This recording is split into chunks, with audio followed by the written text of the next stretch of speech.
Olá, muito boa noite. Seja bem-vinda ao ESB Notícias, segunda edição. Confira os destaques desta quinta-feira, dia 28 de novembro. Prefeitura de Vitória da Conquista renova contrato com a Aviação Rosa. De abril a novembro já foram gastos mais de 7 milhões de reais com transporte público. Estudantes denunciam a falta de infraestrutura da Escola Municipal Arthur Seixas. Caravana Anísio Teixeira celebra os 120 anos desse ilustre educador baiano e o seu legado para as futuras gerações. É informação, formação e conhecimento. Tudo isso e muito mais você confere a partir de agora no ESB Notícias, segunda edição.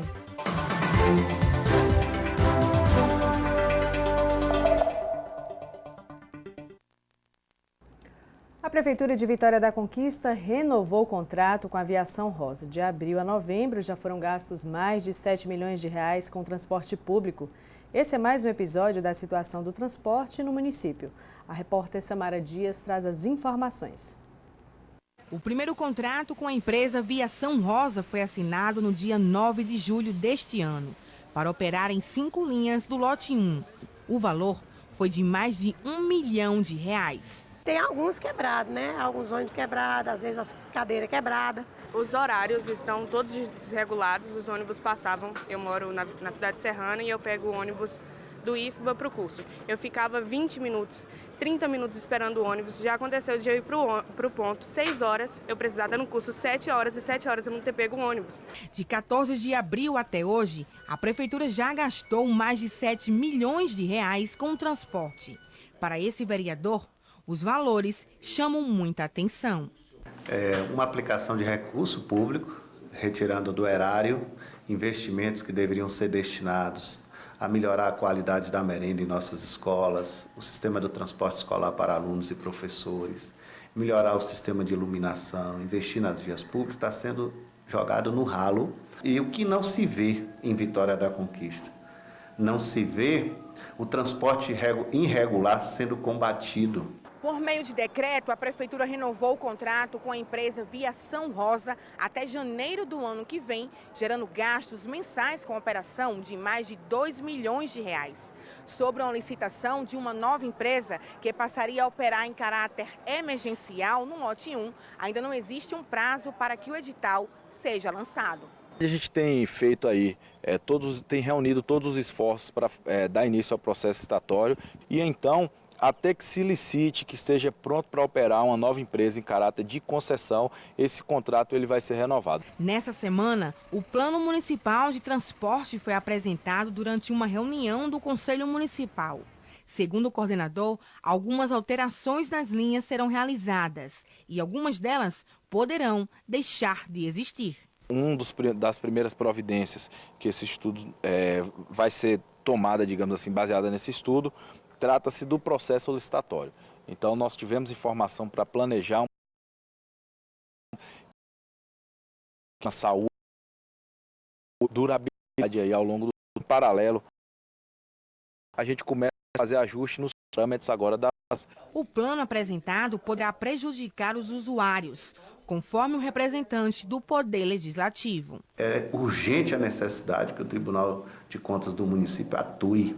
É urgente, não é, que o Ministério Público do Estado também atue. Em menos de um ano, 7 milhões com transporte público para um serviço deficitário. Ônibus que quebram, superlotação, além do preço da passagem, que é um dos mais caros do interior. E o cidadão conquistense, como sempre, penalizado. Estudantes denunciam a falta de infraestrutura da Escola Municipal Arthur Seixas. A Secretaria de Educação alega problemas burocráticos para a realização de intervenções na unidade escolar. Confira a reportagem. A situação aqui é bem clara, a gente se olha para o chão, onde a localidade do colégio, que se encontra em estado degradável, pois o município deveria que fazer algo, que nem eu falei da praça. Tinha que fazer uma pracinha e esses matos aí alto, em risco de ter algum animal, algum bicho, e as crianças que passam por aí para ir para casa podem sofrer com isso. O caso do muro que está quase caindo, que é do lado da nossa quadra. Aí o município só espera acontecer uma tragédia para ele vir fazer alguma coisa, não pode ser assim. A quadra, a gente não tem exatamente uma quadra. A quadra é um fundo de terreno baldio. Nesse fundo de terreno baldio tem um esgoto que qualquer momento pode derrapar. Se algum aluno chegar ali, pisar, algum aluno vai, afunda e acabou. A outra metade mesmo a gente tem, entre aspas, uma horta, porque não é uma horta, porque fica junto com o fundo de terreno baldio, a gente tenta cuidar, acaba morrendo tudo.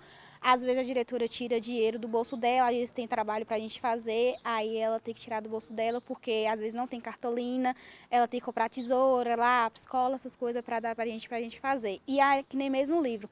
A maioria dos livros estão tudo desgastado, tem folha rasgada, tem isso, tem aquilo. Às vezes a gente não pode levar livro para casa que está atividade, por causa que não tem livro sobrando, tem que deixar o livro para o posto de tarde fazer e acaba prejudicando mais a gente do que outras pessoas. Esses são os problemas apresentados pelos estudantes da Escola Municipal Arthur Seixas, no bairro Jurema, aqui em Vitória da Conquista. A Secretaria de Educação do município alega que processos burocráticos estão impedindo a realização de melhorias. No caso específico da Escola Arthur Seixas, a gente tem o decreto de municipalização, mas faltava ainda a vistoria, assim como de outras escolas que constam no convênio com o Estado, e somente depois dessa vistoria é que sairá o documento desse convênio, constando todas as escolas que passaram pelo processo de municipalização. Segundo o diretor do Núcleo Territorial de Educação, NTE20, órgão antes responsável pela gestão da unidade escolar, o processo de municipalização foi finalizado em 2018 e já se encontra em fase de renovação. A municipalização do Colégio Arthur Seixas ocorreu no início de 2018, quando nós entregamos o colégio para o município. O processo foi formalizado, publicado no Diário Oficial o Convênio 019/2018, e ele está totalmente formalizado. Já está em fase de renovação, que vence em março de 2020, né, o convênio. Já teve a vistoria realizada há 15 dias atrás para a renovação desse convênio.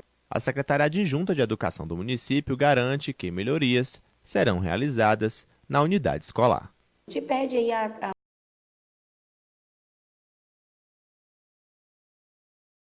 nos impediu nesse período de atuando no espaço, mas já, de certa forma, se compromete com a melhoria da qualidade daquele espaço, dizendo que a gente tem se empenhado, não só lá, mas também outras instituições que necessitam desse olhar atento, que estão também no grupo de escolas que vão ser municipalizadas, todas terão essa atenção voltada para essa melhoria e a gente tem esse compromisso.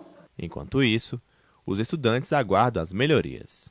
Que conserte o muro do colégio, que dê uma quadra nova para a gente fazer nossas aulas de educação física, que conserte a parte do colégio, que asfalte pelo menos aqui, que joga pelo menos asfalto, pinta o muro do colégio, conserta o muro lá no fundo, porque qualquer coisa pode cair, e conserta o fundo do colégio, que é a poça. O mínimo que eu peço é isso.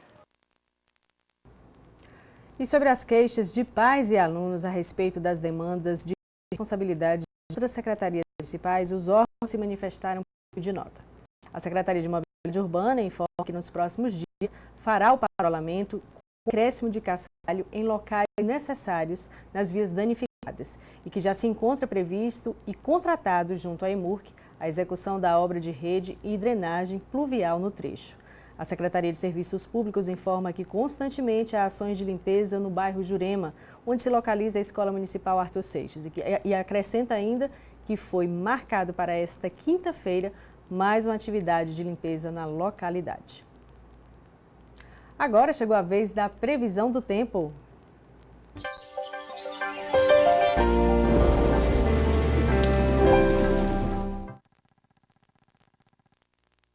Vamos falar sobre o tempo agora, porque aqui conosco Marcel de Souza vai fazer para a gente a análise do tempo e da temperatura para a Vitória da Conquista amanhã e também para outras cidades da região sudoeste. Boa noite, Marcel. Seja bem-vindo aqui aos estúdios. Comece então falando para a gente como é que está o tempo aqui em Vitória da Conquista e como é que fica também a partir de amanhã. Tem chuva, não tem? O tempo está fechado. Então, Aline, hoje quem acordou mais cedo, às 6 da manhã, percebeu que o céu estava assim, aquele céu de brigadeiro que o pessoal fala. Verdade. Né? Céu azul, sol, Não estava tão quente o tempo pela manhã, ainda senti aquele ventinho frio, né, da madrugada aqui em Vitória da Conquista, pela manhã estava fazendo cerca de 17 graus, mas o tempo abriu até meio-dia. De meio-dia até agora o tempo nublou e aí está fechando para se preparar para uma chuva que a gente preveu no início da semana, que acontece amanhã. Vocês vão ver aí na tela essa previsão para amanhã, os próximos 2 dias, né, o fim de semana, sábado e domingo, onde mostra essa possibilidade de chuva. Então na sexta-feira há esse risco de chuva, você percebe que a amplitude térmica, né, que é a diferença da mínima para a máxima, é a menor dos últimos dias, né, mínima de 19, máxima de 28 graus, com possibilidade de chuva durante todo o dia. No sábado, o sol deve aparecer tímido ainda entre nuvens, mínima de 17 e máxima de 29, e aí no domingo é que o sol volta a aparecer e o calor começa a retornar à cidade. A mínima deve ser de 17 e a máxima pode chegar aos 31 graus. Então você percebe, aluno, que nesse período de previsão que a gente faz nessa semana, a temperatura estava alta, teve uma queda e agora começa a subir novamente porque o verão está chegando e aí as temperaturas tendem a ser mais altas aqui em Vitória da Conquista. Ok, e para as regiões do sudoeste baiano, quais a gente a partir de amanhã? Você também vai conferir aí na a previsão de 3 cidades que eu escolhi para mostrar para vocês. A primeira é Potiraguá, a mínima deve ser de 21, a máxima de 33, também com possibilidade de chuva forte amanhã, mas só acontece no final da tarde, tá? Em Macarani tem parcialmente nublado pela manhã e no final da tarde fecha, mas não há previsão de chuva. Mínima de 22 e máxima de 34, com tempo bastante abafado. Já em Caetité, a temperatura mínima é de 20, a máxima de 28, com possibilidade de chuva forte. A terra aí, nosso querido Anísio Teixeira, nosso grande educador baiano. Então, amanhã há uma possibilidade de chuva um pouquinho mais forte lá na cidade de Anísio Teixeira, Aline. Verdade. Agora, Marcel, conta pra gente. Essa semana nós noticiamos aqui também aquelas chuvas em Salvador. A cidade realmente ficou numa situação complicada, muita chuva. Bairros alagados, como é que fica a situação em Salvador, na capital, e também conta pra gente como é que fica o tempo agora em Vitória da Conquista e também na madrugada. Pronto, vamos começar aqui por Salvador. Não tem a cartela, mas eu vou falar para vocês aqui que nesse período, antes de entrar aqui no ar, eu dei uma olhada. Em Salvador hoje a possibilidade de chuva era de 80%, então ainda chove na capital, mas com menos intensidade, porque ontem estava prevista uma chuva, essa chuva pela manhã lá é de máxima de 26. A temperatura que eu achei interessante, que eu até comentei com a do jornal. Amanhã, a mínima máxima de hoje vai ser a mínima de amanhã em Salvador. Então, a partir do sábado, a mínima vai ser de 26, a máxima de 30 e o sol durante o dia todo. Então, a população de Salvador vai ficar mais tranquila nesse período. Respondendo sua pergunta sobre Vitória da Conquista. Temperatura agora em Vitória da Conquista é de 24 graus. Na madrugada, a temperatura deve cair até 19 graus, não deve fazer aquele frio que vem fazendo nos últimos dias. Então o pessoal pode ir se acostumando aí que a partir de hoje as madrugadas vão ser cada vez mais quentes aqui em Vitória da Conquista. Ok, por hoje é só então? Por hoje é só, Aline. Marcel, muito obrigada pela sua análise. Marcel que volta amanhã para fazer para a gente essa análise do tempo e da temperatura, não só de Vitória da Conquista, mas também de outras cidades da região sudoeste. Muito obrigada. Obrigado a todos. Bom, e veja ainda nesta edição uma reportagem sobre a pré-jornada pedagógica 2020 do Núcleo Territorial de Educação do Sudoeste da Bahia. E no próximo bloco, a caravana Anísio Teixeira celebra os 120 anos desse ilustre educador baiano. Agora são exatamente 6 horas e 14 minutos, nós vamos para um breve intervalo e já voltamos.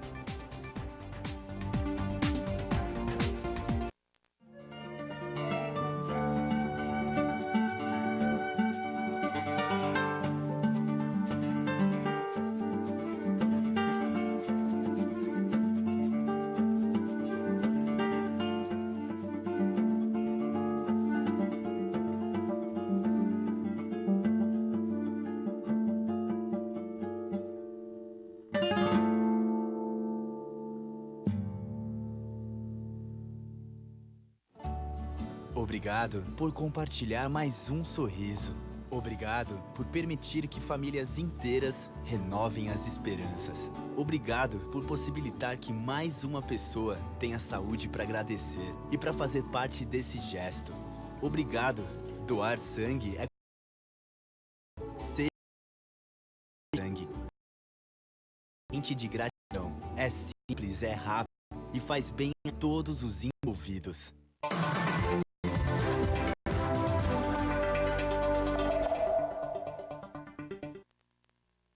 Estamos de volta ao vivo aqui pelo ESB Notícias, segunda edição. A caravana Anísio Teixeira celebra os 120 anos desse ilustre educador baiano.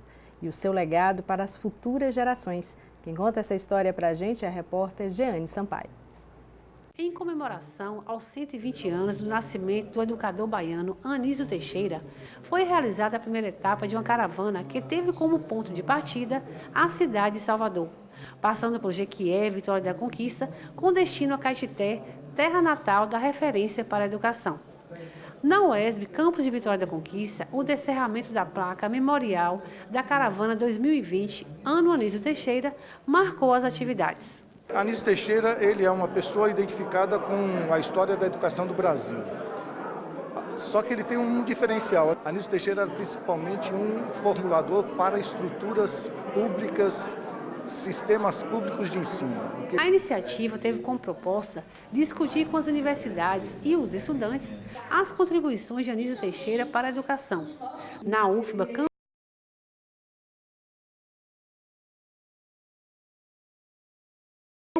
aqui da Universidade Federal da Bahia,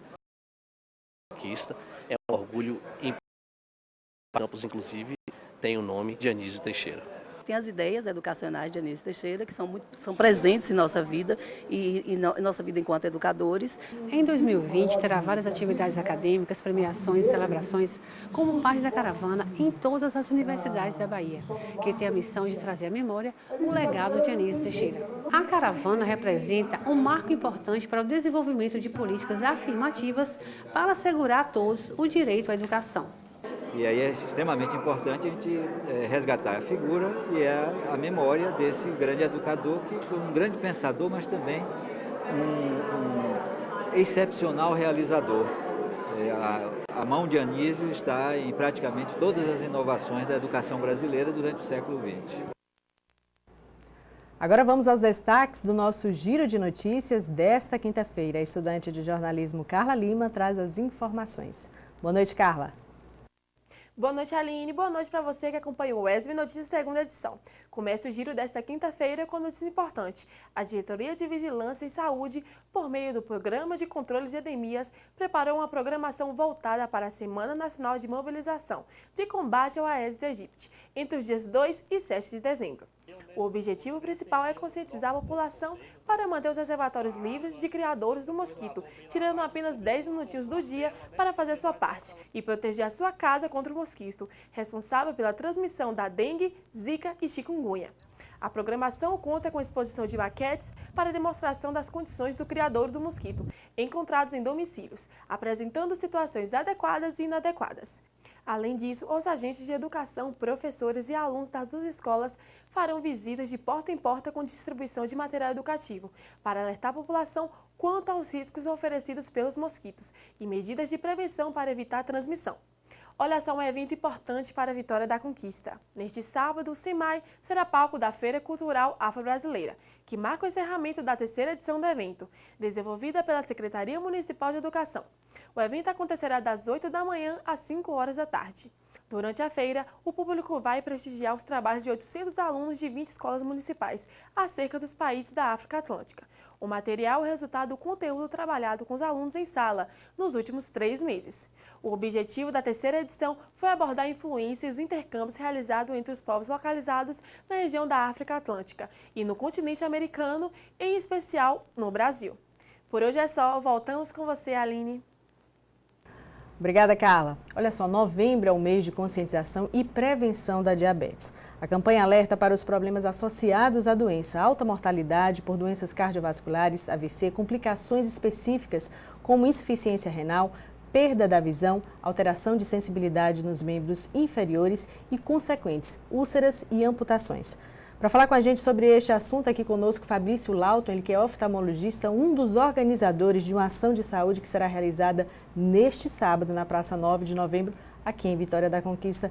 Boa noite, doutor Fabrício, seja bem-vindo aqui aos estúdios da TV UESB. Eu começo então perguntando, a diabetes é uma doença que ela tem controle, ela também tem prevenção. A gente pode falar um pouquinho sobre isso, já que esse mês é o mês de conscientização dessa doença? Sim, boa noite a todos. O diabetes é uma doença crônica, progressiva e que acomete principalmente uma população em faixa etária economicamente ativa. E por tratar-se de uma doença crônica, de um curso mais longo, a prevenção é extremamente importante, porque se a gente conseguir se ater aos fatores de prevenção, impede uma possível progressão dessa doença, não tendo diversos desses fatores que você comentou muito bem, como AVCs, infartos, complicações em membros inferiores, amputações. Falando um pouco da sua especialidade, da oftalmologia, a diabetes ela também pode provocar a perda da visão, né? Isso, a cegueira. Como é que fica essa questão, doutor? Isso já é um avanço muito grave da doença, as pessoas não tomaram o devido cuidado e acabou provocando realmente aí essa questão da perda da visão. Como é que fica também o tratamento e o controle nesses casos? Sim, essa é uma abordagem extremamente importante, porque muitos pacientes descobrem ser diabéticos através de um exame do fundo do olho. Por ser uma doença, na sua fase inicial, mais silenciosa, discreta, digo, exatamente. O paciente ele não sente muito, ele não tem muitos sinais e sintomas muito aflorados.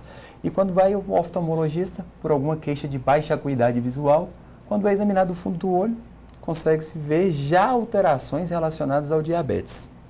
E, numa segunda fase também, a diabetes avançada, ela já começa a atacar todos os pequenos vasos, a microcirculação. Então, é quando o paciente, por exemplo, ele já está evoluindo para uma retinopatia diabética, que é justamente o quê? Esse excesso de glicose, atacando os vasos da retina no fundo do olho, que com comprometimento também renal, são as fases mais avançadas da doença, às vezes até mesmo irreversíveis, fases irreversíveis. E onde o diagnóstico já é, de certa forma, tardio. Então, algumas ações de prevenção são importantes justamente porque em pequenas alterações no fundo do olho, em estágios iniciais, eu consigo impedir essa progressão para esse paciente, dar um diagnóstico para ele, encaminhá-lo ao colega, ao endocrinologista com controle mais adequado, através de um exame de fundo de olho. Daí a importância da oftalmologia nisso. Com certeza. Agora, doutor Fabrício, explica pra gente. Existem os fatores genéticos também, mas existem aqueles fatores que a gente pode evitar. E quando a gente fala da prevenção, o que de fato a gente pode fazer? É manter, assim, uma dieta equilibrada, né? É tentar realmente ter um estilo e uma qualidade de vida melhor. O que a gente pode fazer, de fato, para prevenir uma doença como a diabetes? É interessante que existem, basicamente, são dois tipos, né? O diabetes tipo 1 e o diabetes tipo 2. Um mais associado à hereditariedade e o outro, igual você falou muito bem, associado aos hábitos, maus hábitos e estilo de vida, né? Nessa diabetes tipo 2, a gente consegue abordar bem hábitos alimentares, tentar tirar o paciente do sedentarismo na prática de atividades físicas, justamente porque para tentar melhorar o perfil glicêmico desse paciente, para tentar controlá-lo, mantendo com uma glicemia mais baixa, impedindo a progressão, ou até mesmo o paciente ali que ainda não é sabidamente ou não foi fechado o diagnóstico de diabetes, para até impedir que ele tenha esse diagnóstico. Só com mudanças alimentares, com ingesta reduzida de açúcares em geral e com práticas de atividade física. Doutor, é importante também a realização de exames anuais, né? Que a gente possa estar acompanhando esses índices glicêmicos para a gente verificar como é que está isso. Mas falando um pouquinho também sobre essa ação que vocês vão promover, estarão promovendo, na verdade, nesse próximo sábado, dia 30, não é isso? Isso, dia 30. 30 de novembro, na Praça 9 de Novembro, a partir das 8 da manhã, das 8 ao meio-dia. Uma ação conscientizando cada vez mais as pessoas sobre a importância da prevenção e do controle da diabetes. Como é que vai ser essa ação e de que forma as pessoas de fato podem participar? Perfeito, é uma ação justamente que nós estamos tentando integrar multidisciplinas, né? Aquela análise multidimensional, multifatorial, tentando fazer justamente isso, abordando justamente os fatores de prevenção. Como que eu consigo prevenir a diabetes? Então vão ter cartilhas, orientações a respeito desses hábitos de vida que nós acabamos de falar aqui agora, né? E como que eu posso diagnosticar? Então nós vamos fazer testes de glicemia, nós vamos fazer exames do fundo do olho. Que legal. Porque igual foi comentado, às vezes a pessoa tem um diabetes, não teve sintomas, e aí através de um exame de fundo de olho, detecta algum sinal, pede para, em conjunto com o endocrinologista, acaba dando um diagnóstico. Então nós vamos fazer tipagem de fator sanguíneo RH, a pressão arterial também não vai ser esquecida, nós vamos aferir a pressão junto com colhendo a glicemia, fazendo o fundo de olho e eu acho que é o mais importante, junto com o pessoal do SEBRAC lá, nós vamos tentar orientar o maior número de pessoas possíveis.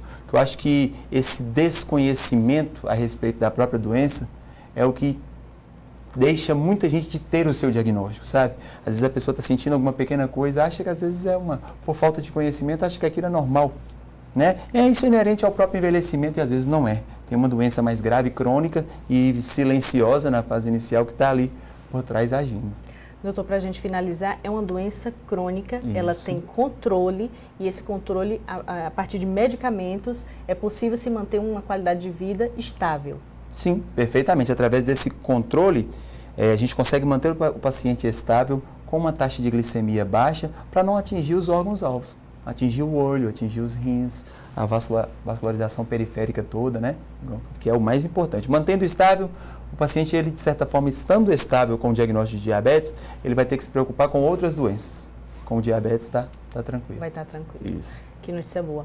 Bom, então tá aqui, Dr. Fabrício Lauton, ele que é oftalmologista, passando para a gente aqui nessa noite informações valiosas sobre o controle e prevenção da diabetes. E falando também sobre esse importante evento que será realizado neste sábado na Praça 9 de Novembro, a partir das 8 da manhã. E toda a comunidade conquistense está convidada, não é isso, doutor? Com certeza. Todo paciente, qualquer pessoa que tenha acima de 16 anos de idade, né, com um documento com foto, munido de um documento com foto normal, pode se aproximar da nossa estande, da tenda lá, se identificar, ele será passado por todas as etapas da triagem e já vai ter tudo examinado direitinho. Ok, doutor Fabrício, muito obrigada pela sua participação aqui no ESB Notícias, segunda edição. Volte mais vezes para trazer para a gente informações valiosas sobre saúde. Muito obrigada e uma boa noite. Bom, e no próximo bloco você confere uma reportagem sobre a Pré-Jornada Pedagógica 2020 do Núcleo Territorial de Educação do Sudoeste da Bahia. Agora são 6 horas e 27 minutos, nós vamos para mais um breve intervalo. Já voltamos com mais informação e conteúdo para você.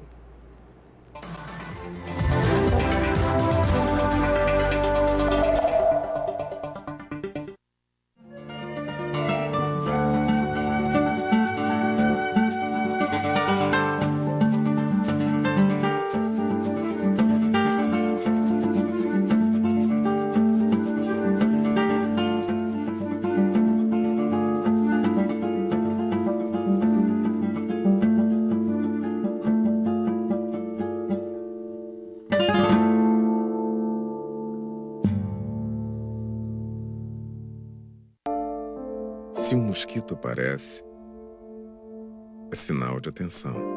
Ele pode marcar mais que a sua pele ou seu corpo.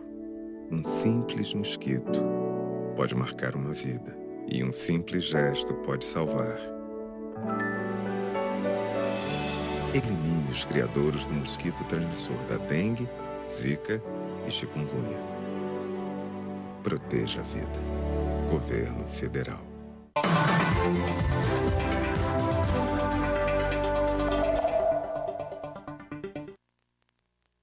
Estamos de volta ao vivo aqui pelo ESB Notícias, segunda edição.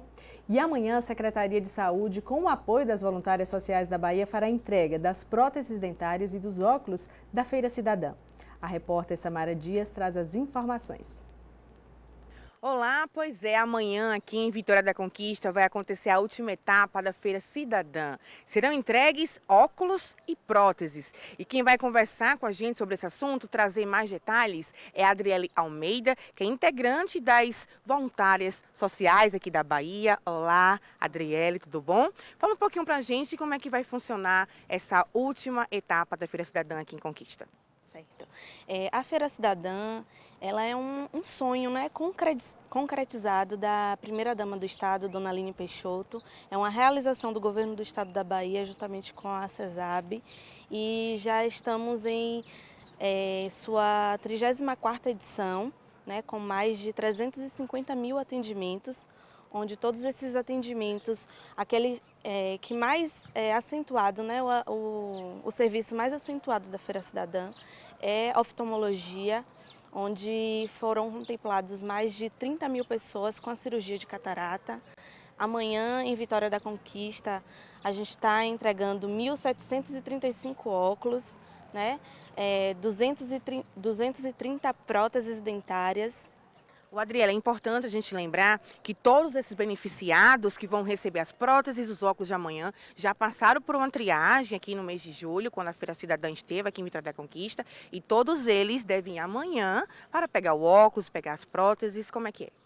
Isso, só vão pegar óculos e próteses dentárias aqueles pacientes que participaram da Feira Cidadã, né, que foram triados, que passaram pela consulta com oftalmologista, que houve a indicação de uso de óculos e que houve a indicação de uso de próteses. Então, somente serão atendidos aqueles pacientes que estiverem com um comprovante, com um protocolo de retirada do óculos ou da prótese. Importante ressaltar que os documentos necessários para essa entrega é o protocolo de retirada que eles receberam no momento da Feira Cidadã, juntamente com a carteira de identidade e o cartão do SUS. Então vamos reforçar o horário e o local. Então, será a partir das 8 horas da manhã, no Centro Integrado de Educação Luiz Navarro de Brito. Prontinho, Adriele, muito obrigada pelas suas informações e voltamos aos estúdios. A pré-jornada pedagógica do Núcleo Territorial de Educação do Sudoeste da Bahia discutiu o planejamento estratégico das ações propostas para 2020. A reportagem é de Samara Dias e Paulo Caled. Pensar o ensino das escolas públicas estaduais para o ano que vem, com orientação para os gestores. A pré-jornada pedagógica 2020 do Núcleo Territorial de Educação do Sudoeste da Bahia discutiu as ações para o novo ano letivo. A ideia de fazer uma pré-jornada é justamente planejar as ações que serão realizadas no ano que vem, já contemplando os eixos básicos desse movimento, que inclusive perpassam pelo currículo, pela formação, pela avaliação, que têm sido temas que são da grande tônica que o Estado tem se empenhado para melhorar. A primeira reunião teve a participação de 55 diretores de Vitória da Conquista.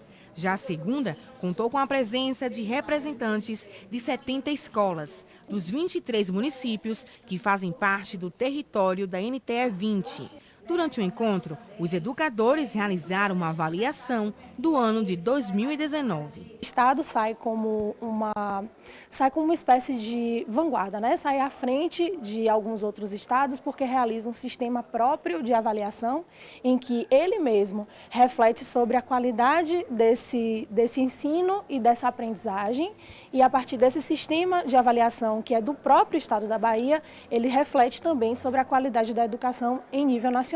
Luciana é diretor do Colégio Estadual de Piripá e avalia a importância das orientações para a realização do planejamento pedagógico. A gente está tendo aqui agora a oportunidade de refletir sobre o que ocorreu em 2019, todas as avaliações aplicadas no âmbito da escola, né? Como os nossos alunos eles conseguiram avançar ou não, e esse momento de avaliação vai servir de norte para o nosso trabalho em 2020.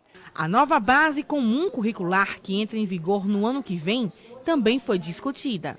A ideia é refletir sobre que impactos ou que modelos de educação serão desenvolvidos a partir dessa proposta que o Estado abrange, e também com uma escuta sensível aos territórios, às escolas, para saber de que maneira esses currículos podem ser implementados para garantirem também essa especificidade de cada lugar, garantir também de que maneira esse currículo pode atender aquela comunidade, aquela escola e aquele município consequentemente.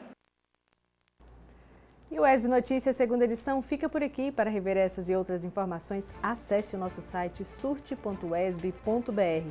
A gente volta amanhã às 6 da tarde com mais informação e conteúdo para você. Uma boa noite e até amanhã.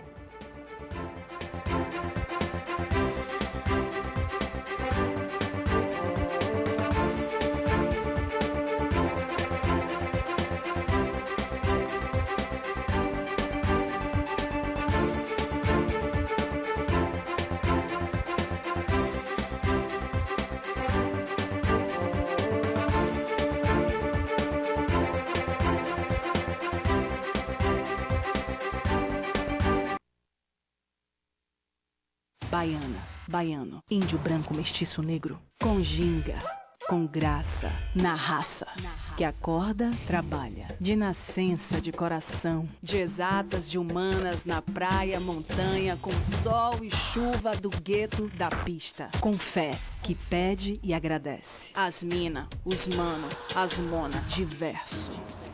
Aqui é Bahia, aqui é respeito.